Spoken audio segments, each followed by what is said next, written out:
Hello everyone and welcome back to my YouTube channel. Today we are going to be discussing the movement of the pieces in the game of chess. We are not going to go deep into the game. We're just going to know how the pieces moves. Yeah, and we'll know the names of the pieces.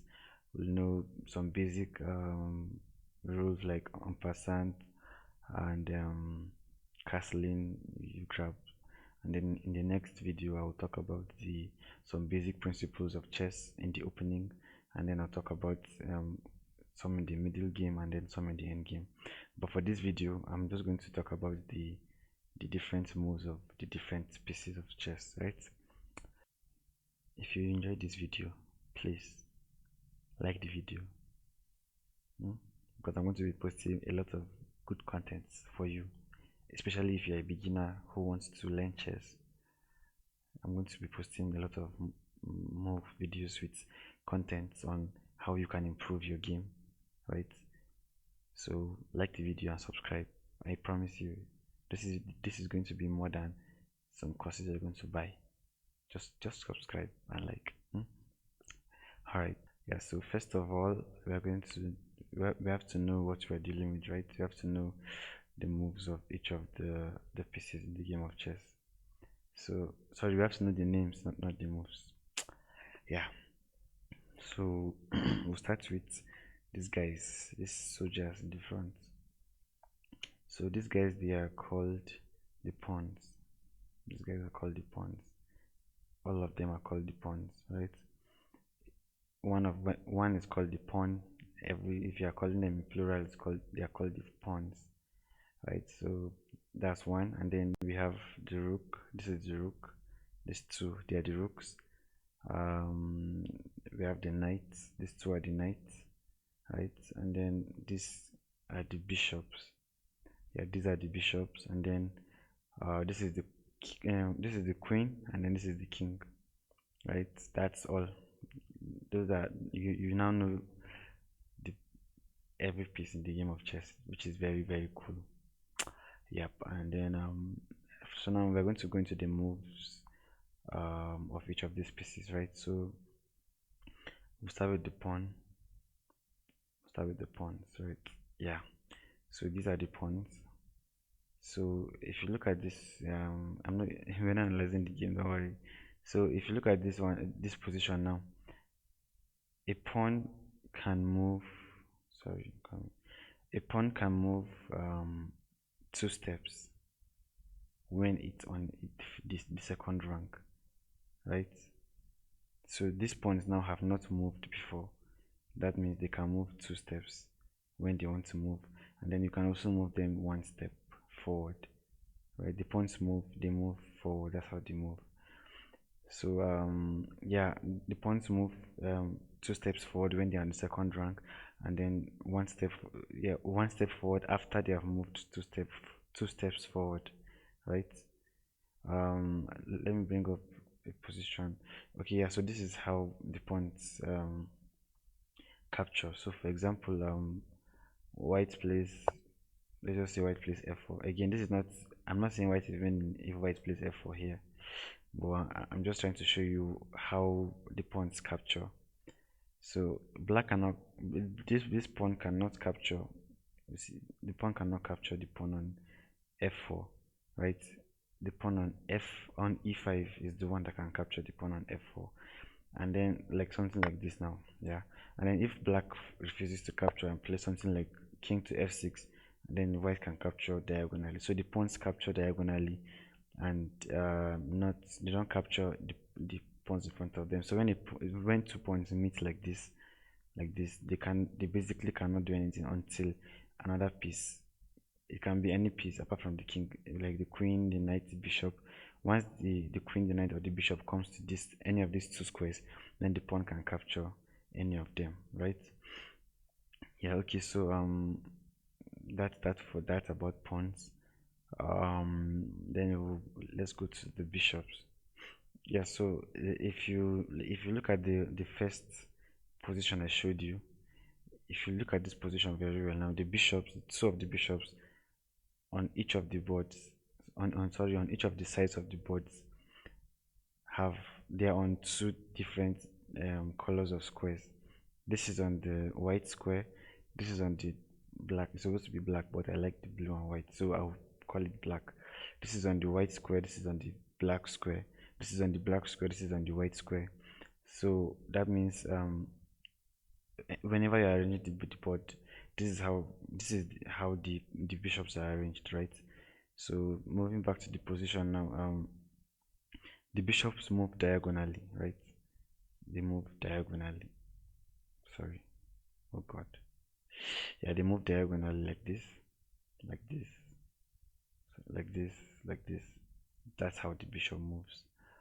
So the black bishop black bishop has no the black bishop has no dealings or no problem or no issue with with the white squares.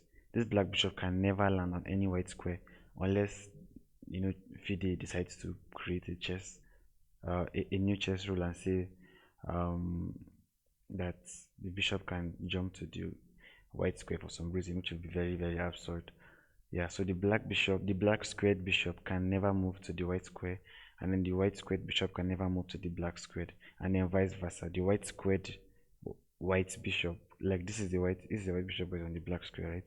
So if this bishop was on the white square, for example, now it can never move to the black square. So the bishop moves diagonally, and then because of its ability to move diagonally, it can move any length of moves, by the way.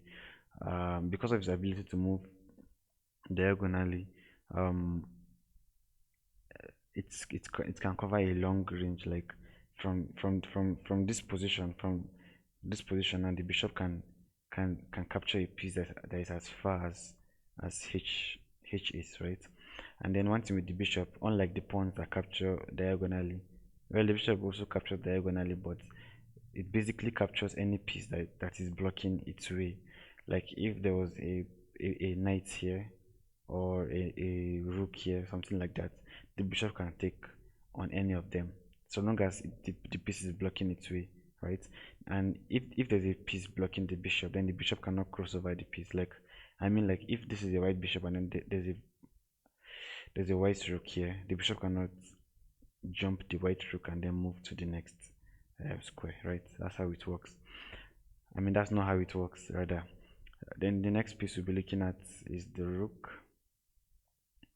Yeah, the rook moves vertically and horizontally as it is on the board, right? The rook moves vertically and horizontally. That's basically how the rook moves, rather. And then like the bishop, the rook also has a very long range movement. It can put eyes on pieces. It can capture pieces from very far places, right, from the end of the board. So now the bishop moves diagonally, the rook moves vertically and horizontally, the pawns move also forward. They just move forward. And one thing about the pawn movement is that once the pawn leaves the square, it can never go back. It can't capture back. Whatever dealings the pawn has to be forward. Either it moves forward or it captures vertically or horizontally, right? Yeah, so we've talked about the pawns, the bishop, and the rook. So now we're going to talk about the queen. Yeah. So the good thing about the queen is the queen can move anywhere. Like, okay, the queen basically or typically has the moves of the knight, sorry, the rook and the bishop. So the queen can move diagonally, the queen can move horizontally, and the queen can move vertically. That's why the queen is considered as the strongest one of the strongest pieces in the game of chess, right? So yeah, the queen can move vertically, horizontally, and diagonally. The queen cannot jump over any piece for any reason. Hmm? Oh yeah, okay. Let me show you from here. Yeah. So what I mean by jump over any piece for any reason is this queen cannot just move to f3, just like that. This bishop cannot just cross over this pawn and then move, right? For the bishop to move, the pawn has to shift, and then the bishop can move, right? The bishop cannot just move over the pieces. The queen also cannot just move over the pieces. Right now we are done with the queen, the bishop, the rook, and the pawn. Now we'll talk about the knight. So let me just bring that up. Yep. So for the knight now, the knight is a very important and complicated piece. I don't know why they didn't name this the queen, because women are complicated. I didn't say that too. Okay, so yeah, the knight. Let me just. Don't worry, I'm going to explain. I will explain. I promise you. Yeah, the knight has 1, 2, 3, 4, 5, 6, 7, 8. Oh God, yeah, 8 possible squares, right? So let me tell you how the squares are formed now. So you basically, the knight moves in an L shape. You count 3 squares from the square you are on, like that's exclusive of the square that you are on. You count 3 squares to form an L. 3 squares, none to be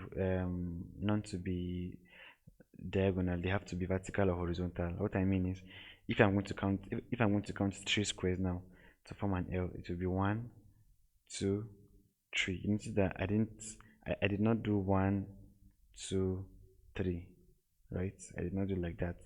I did 1, 2, 3, right? Exactly. If you want to count another okay, this is 1 square of the knight that knight can move to. You can also move 1, 2, 3. This is another square, and that's for now. This is for the right hand side. Then for the left hand side, now you do 1, 2, 3. You do 1, 2, 1, 2, 3. That's how typically how the knight moves. And then you do that for the bottom, 1, 2, 3, and then 1, 2, 3.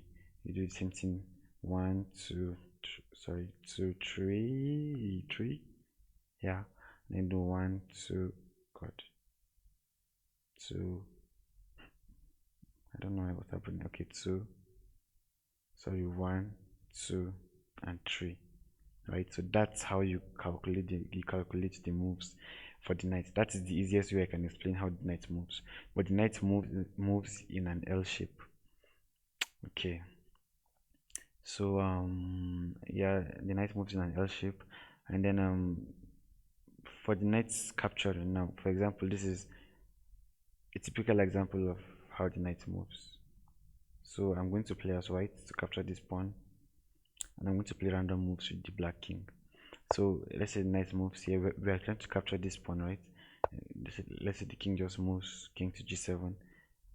You play knight to c7, king moves, and just as the bishop and the queen, so long as there is a piece, an opposing piece on the square that the pieces that's your piece, that your piece can land on, right?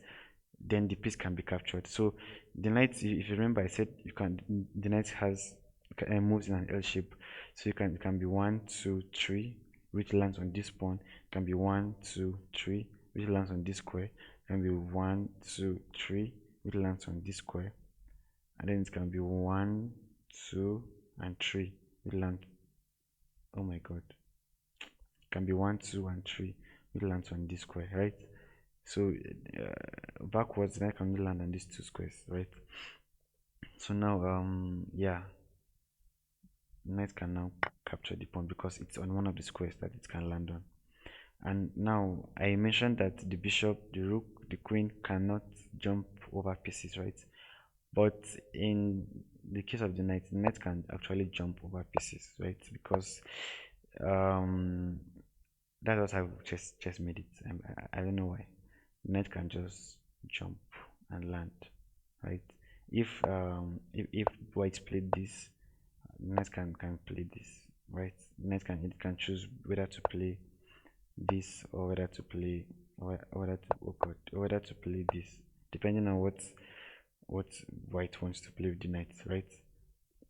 Okay, yeah. So the knight can jump over pieces, and then for the knight now, the knight is a short range piece because the knight cannot jump to this square, right? The knight cannot jump to It cannot jump to this square. It cannot jump to this square. It cannot just jump like that, like the bishop and the queen. You see, okay, these are the only squares that the knights can move to, right? So the knights are mostly much stronger in the middle games when they are in the center of the board.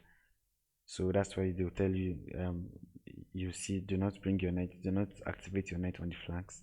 Try to activate them in the center, right? That's how it works. So yeah, and then for the king, yeah, for the kings, um, okay, sorry, I don't know why for some reason I cannot move. Let me use a different example.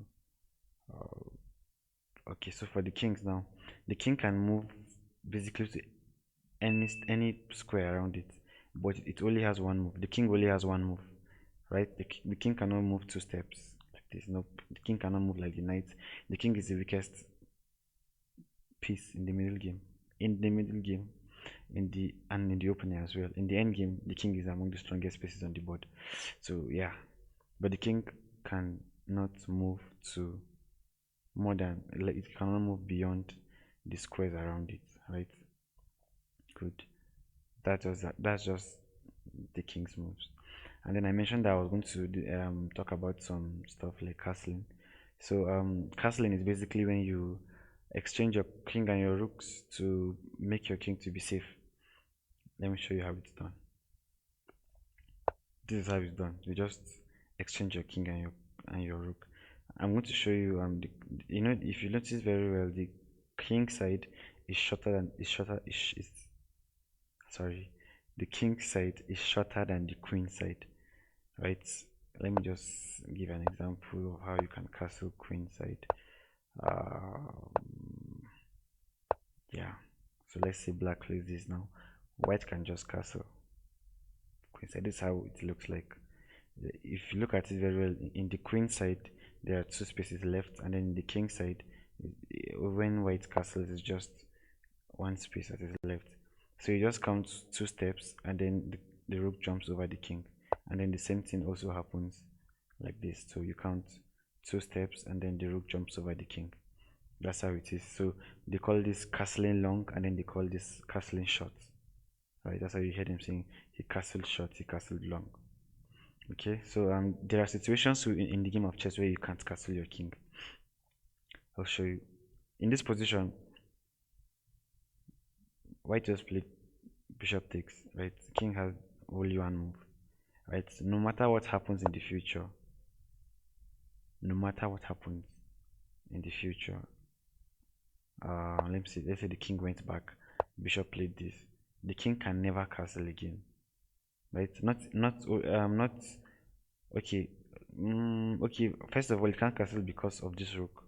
The rook, so long as the king is going to cross the square to exchange with the rook, then it's unsafe for the king. So the king cannot castle, right? It's like you are planning to take a plane to go to, like let's say you are under attack, and then you want to go to a different country, and then the plane that you are about to enter is being you had that it's been targeted by a missile. You won't, no one is stupid enough to take, right? So the king cannot take this part now to castle, because if the king decides to take this part to castle, then the rook is going to capture it on the way, right? Now, another reason why the king can't castle is because the king has moved. If you look at this position, and the king had to shift to get away from the check, right? So long as the king has shifted, or the rook has shifted from their position, then you can't castle, right? Even if the king goes back, it can't castle with this rook because the king has moved, right? That's how it is in the game of chess. So long as you have moved one of these pieces, then you can't. If you have moved this piece, you can't castle queen side. But if you have moved, like, if you have not moved this guy, then you can castle king side. And okay, if you have not moved this guy and your king, then you can castle king side, right? So this is a situation where you cannot castle on the board when the king has moved, or when there's a piece that is targeting the square that your king is going to cross to castle. Now, there are situations where you can castle. Now, if the king is going to castle long, for example, in this position. First of all, white cannot castle in this position because this bishop is blocking this square, as I mentioned. So if the king is going to cross, the bishop is going to capture it, right? But in this position now, the king is going to cross like this, right? And the rook is going to go to this side. So long as the king is not going to cross this square that is being attacked, this bishop is really attacking this square, and the king is not going to reach that square to castle. Let's say white plays a random move like this, and then black is about to castle. Okay, I don't know if it's going to work. Okay, now let me just go back to this position. Yeah, let me play a normal game. Let's see. White play this. No, yeah. Then this happened. This happened. This happened times, right? And then let me just say this guy played this. I'm just trying to no. I'm just trying to form positions, right? And then this guy played this. This guy played this. And then what is white to play? This happened. This happened. And then now with black to play, you can see that in this position black can still castle. I know you're saying, but you said if the square is being, yeah, the square is not being attacked. The square that the king is going to pass through is not being attacked. If the king is going to move 2 steps, 1, 2, it lands on this square. It never reaches that square, and then the rook crosses over. So it's only the rook that is going to be under attack, but it's the rook that is not the end of the game. So they made it in such a way that the king can castle even when the bishop is attacking the square that the rook can pass through, right?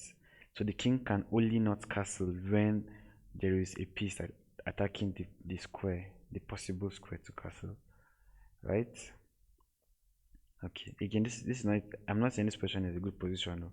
I just formed this from my head, right? There are many things that black and white should have played in this position, but they did not. So I was just trying to form a position to show you why the king can castle even when there's an officer that is threatening a square that the other piece that the rook has to cross, right? Yeah, so castling only works with the king and the rook, so you have to remove all of your pieces, all the pieces that are stopping them from, sorry, you have to remove all of the pieces stopping them from castling. You can't castle like this, it's not going to work. You have to remove the knight and then you castle, right? That's how it works. Yes, so for the passant now, let me just give me a moment, let me create a position. Clear the board. We have let's have a pawn here, then we have two, oh no, we have two kings. Okay, good. And let's make it white to play. All right, in this position now, let's assume I told you that white can move 2 squares if they want, right? So let's say white played f4. Now the pawn has 2 options. Black has 2 options. Black can take, and I ask him take what? Okay, so what happens in this kind of position is when the pawn is on the 5th rank, right? We're counting from black's perspective now. 1, 2. Okay, sorry, on the 4th rank. 1. Oh no, on the 5th rank. Yeah, 1, 2, 3, 4, 5. Right, and then black's pawn is on the 2nd rank, and then black plays f4. Sorry, and then white plays f4. Right, not black. Sorry, white. White plays f4. Black can decide to take, assuming that white played f3. That's how the passant works. So if white plays f4, black can take. You see, black can take on f3, and then white can try to take back, right? That's how passant works. That's how it works, right? If white plays f4 and then black chooses not to play, in the future, white in the sorry, what am I saying? Sorry, if white plays f4, right, and black chooses not to do anything about it, and then let's say white plays king to e2, black cannot choose to unpassant again now. Black only chooses to unpassant once the move occurs. Once black does something else, in the future, black can never unpassant again. I don't know how they pronounce it, and it's a French word. It's spelled ENPASSANT, en passant. Yeah. So that's how en passant works. F4, black can choose to en passant or not, or just play something else. There's, I think, six moves, six, okay, no, eight possible moves to be played on the board. But once the move is played, you can't en passant to the future again. That's basically how en passant works. So yeah, this is basically how, the pieces of the game of chess, how they move, and I hope you learned something from this video. Please, if you did, please like my video. I beg, I carry God beg you. Yeah, like my video. I will be dropping a video on the basic principles of chess in the next video. Yeah. The principles of the opening. We'll discuss the principles, how to develop your pieces, how to develop your knights, what not to do in the opening, what to do in the opening, what to do when there are positions that occur in the opening, and stuff like that, right? So yeah, I don't want to make this video to be too long. Yeah, so I'm going to call it a day. This is a lot of time to explain just the moves of the game of chess. Oh my god. Yeah, 25 minutes plus. Thank you for watching my video. I hope you do have a nice day. I'll see you in the next video. If you'd like my video again, please like and subscribe, because I'm going to be posting a lot of more beautiful content, yeah, in the next video. Thank you. Have a nice day. See you soon.